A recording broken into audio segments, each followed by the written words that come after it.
ঈদে আলোচিত সিনেমার মধ্যে একটি হচ্ছে আফরান নিশোর দাগি। সিনেমাটিতে আফরান নিশোর সাথে দেখা যাবে তমা মির্জা এবং সুনেরা বিনতে কামালকে। সম্প্রতি সিনেমার টিজার প্রকাশের পর সিনেমার একটি টুইস্ট সামনে এসেছে। জানা গিয়েছে দাগিতে সুনেরার বাবা হিসেবে থাকবেন আফরান নিশো এবং মা হবেন তমা মির্জা।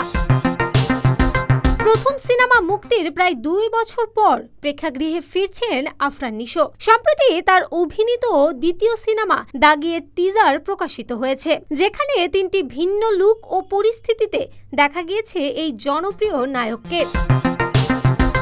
1 মিনিট 7 সেকেন্ডের টিজারে আফরান নিশো ছাড়াও তমা মির্জা, সুনেরা বিনতে কামাল ও শহীদুজ্জামান সেলিমের উপস্থিতি লক্ষ্য করা যায়। টিজারের শেষে নিশোকে কয়েদির পোশাকে দেখা যায়, যার কয়েদি নম্বর 786। এটি দর্শকদের মধ্যে প্রশ্ন জাগিয়েছে, নিশো কেন জেলে, কিসের প্রতিশোধ নিতে মরিয়া হয়ে উঠেছেন তিনি। তবে এর উত্তর জানা যাবে প্রেক্ষাগৃহে।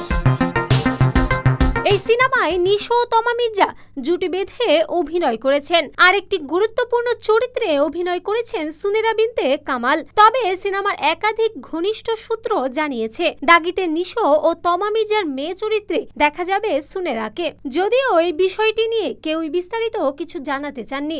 সিনেমাটির নির্মাতা শিহাব শাহীন জানিয়েছেন, দাগি একটি এমন গল্প যা ভাগ্য এবং পরিণতি নিয়ে দর্শকদের মধ্যে প্রশ্ন তুলবে। সিনেমাটিতে আরো অভিনয় করেছেন গাজী রাকায়েত, মিলি বাশার, রাশেদ মামুন, অপু, প্রীতি আলভি প্রমুখ। বিশেষ এক চরিত্রে দেখা যাবে মনোজ প্রামাণিককে। আসন্ন ঈদ উল ফিতরে সিনেমাটি মুক্তি পেতে যাচ্ছে।